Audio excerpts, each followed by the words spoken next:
मुख्तसर मोहसिन दावड़ा 5 मिनट में प्लीज अपनी बात मुकम्मल कीजिएगा। मैं जनाब स्पीकर बहुत शुक्रिया, 5 नहीं 7 मिनट में पूरी 5 बात मिनट मुकम्मल। और लोग भी हैं और मैं इस टाइम तकलीफ में हूँ, मेरी तकलीफ थोड़ी सी महसूस ठीक है, करें। आई मैंने भी अंडरस्टैंड 3 घंटे से मैं ऊपर कोशिश बैठ चुका हूं। करूंगा कि जी, 5 मिनट में 5 ही मिनट खत्म में हो प्लीज जाए। मुकम्मल करें अपनी बात। लेकिन 5 मिनट ही होनी चाहिए जनाब स्पीकर।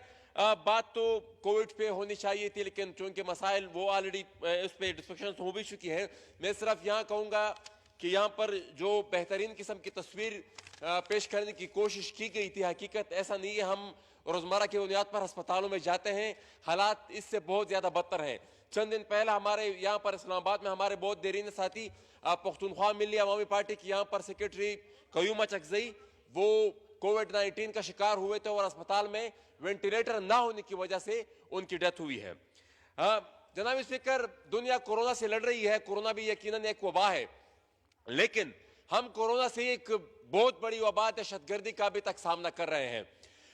पिछले कुछ अरसे से ये दहशतगर्दी की वबा एक दफा फिर जोर पकड़ रही है और मैं चंद दिन पिछले हफ्ते ही 2 दिन के अंदर 3 टारगेट किलिंग्स की वाकयात हुई हैं। उसमें एक मलक मसूद रहमान, उसमें एक लाहौर यूनिवर्सिटी के एक तालिब इल्म इसरार खान और साथ ही एक मलक असमुल्लाह। 2 दिन के अंदर 3 टारगेट किलिंग हुई है।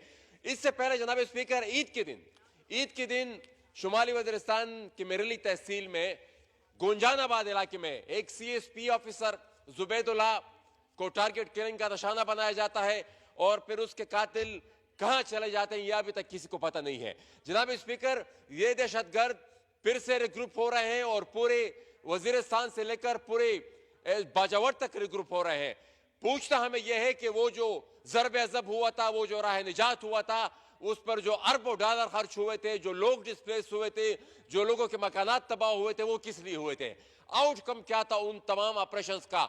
अब वो दहशतगर्द फिर से रिक्रूट हो रहे हैं और ये मैं अभी से वार्न करता हूं, ये मेरा अल्फाज याद रखिएगा कि इस दफा जो तबाही मचेगी वो पुरानी तबाही जो अब तक जितने दहशतगर्दी की वजह से मची है, ये मुल्क मेरे ख्याल में उसको भूल जाएगी।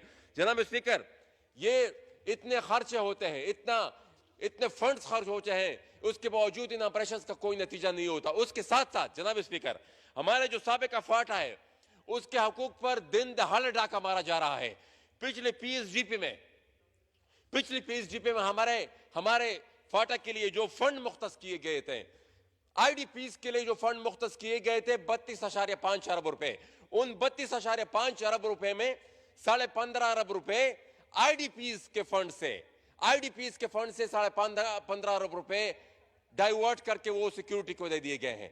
और फिर यूथ हुनरमंद प्रोग्राम के लिए जो 10 अरब रुपए दिए गए थे, उसमें से भी 5 अरब रुपए को उस पर कट लगाकर उसको सिक्योरिटी के लिए उसको डाइवर्ट कर दिया गया है। तो जनाब स्पीकर, जो IDPs अपने कंपेंसेशन के लिए वो उत्मानजई जरगा जो 2 महीने पेशावर में और 2 महीने मेरानसा में एहतजाज कर रहा था, इन तमाम पैसों से उनकी कंपेंसेशन हो सकती थी।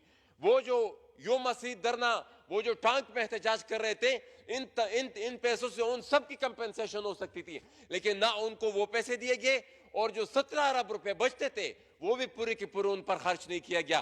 तो जनाब स्पीकर, ये सब कुछ दिन दहाड़े हो रहा था और ये मेरे ख्याल में पैंडेमिक का ये फायदा, कोविड-19 का ये फायदा उठाया गया है कि ये इतना बड़ा कट लगाकर, मैंने पहले भी इस चीज को यहां पर उठाया था, वहां पर एक मिनिस्टर साहब ने कहा कि नहीं इतने पैसे मुख्तस किए गए हैं, लेकिन ये दिन दहाड़े हमारे फाटा के फंड्स पर यह डाका डाला गया।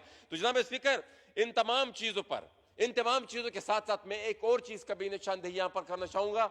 अली वजीर साहब जा चुके यहां से, लेकिन आरिफ वजीर के कत्ल की तहकीकात में अभी तक कोई पेशरफ्त नहीं हुई। साथ ही साथ कुछ बहुत मुतनाज़ा किस्म के बयानात आ रहे हैं IG साहब की तरफ से भी, और हम वार्न करते हैं कि जो लोग भी इस तरह के बयानात दे रहे हैं उन सबको हम शामिल तफ्तीश करने की दरख्वास्त देंगे, अनकरीब ही देंगे। साथ ही साथ यहां पर वादा हुआ था ताहिर दावर की कत्ल की तहकीकात का, वो JIT जो बनी थी उसकी अभी तक कोई रिपोर्ट नहीं, और उसके बेटे ने ऐलान कर दिया है कि मैं एहतजाज के लिए इस्लामाबाद जाऊंगा। आखिरी बात जनाब स्पीकर, मुझे पता है कि आखिरी बात जनाब स्पीकर, कुछ दिनों से मुलाकातें हो रही हैं। ये पार्लियामेंट सुप्रीम इदारा है पाकिस्तान का। इस मुल्क में जो भी फैसला होना चाहिए इस पार्लियामेंट को आगाही होनी चाहिए, बल्कि फैसला साज इदारा है ही यही। जो भी पॉलिसी बननी चाहिए इस पार्लियामेंट में बननी चाहिए। यहां पर कुछ दिनों से हम, बल्कि कुछ महीनों से हम देख रहे हैं कि मुलाकातें हो रही हैं। यहां पर ज़ल्मे खलीलजाद आते हैं, वो भी मुलाकात आर्मी चीफ के साथ करते हैं।